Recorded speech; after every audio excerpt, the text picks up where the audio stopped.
আমরা টোটাল এখানে প্রবল সুন্দরী বিউটিতে বিশ্বমন্দির ঘটনাটা এই সংঘটিত হয়েছিল গত 8 তারিখে। এই ব্যাপারে আজকে দুজনকে আমরা আটক করেছি। তাদের নামগুলি হচ্ছে অলক সাহা, বয়স হচ্ছে 34 বছর, সনক শঙ্কর সাহা, সমতল আন্তরিক বিষয় মঞ্জুর। আরেকজনের নাম স্যার? আরেকজনের নাম হচ্ছে রঞ্জিত দেবনাথ, 36 বছর, সনকলে সনাতন দেবনাথ, আর সমতল আন্তরিক বিষয় মঞ্জুর। কেস নাম্বারটা হচ্ছে বিষয়মন্দির পেয়েছি, যে কেসটা তাদের বিধি নোটিফিক হয়েছে, সেই কেস নাম্বারটা হচ্ছে কেস অবধি 2025। এখানে লগে তাদের সাথে বাইক কোনো আটক করা হয়নি, একটা বাইক আটক করেছে। এটা হচ্ছে উক্ত মুকদ্দমার যেদিন ঘটনা হয়েছিল গতকাল আমরা গতকাল আমরা একজনকে অ্যারেস্ট করেছি। ওই বাপ্পা দেবনাথের একটি বাইক ছিল, পালসার বাইকটি। বাইকের নাম্বার হচ্ছে TR01 AP 8628।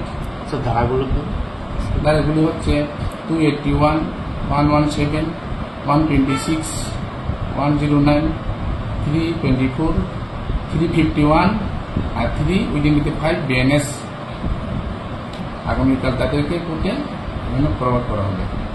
এখন পর্যন্ত টোটাল এখন অ্যাকচুয়ালি কেসটা আমি ইনভেস্টিগেশন আছে, এফআইএম টোটাল 6 জন আছে, তাদের সাথে আরো আনমিস্টেড আছে, আরো তদন্ত সাপেক্ষে এখন আমরা আন্ডারমিশনে আছে, এটা আমরা আন্ডারমিশন আছে থাকবো। এখন পর্যন্ত টোটাল 3 জনকে আমরা আটক করতে পেরেছি।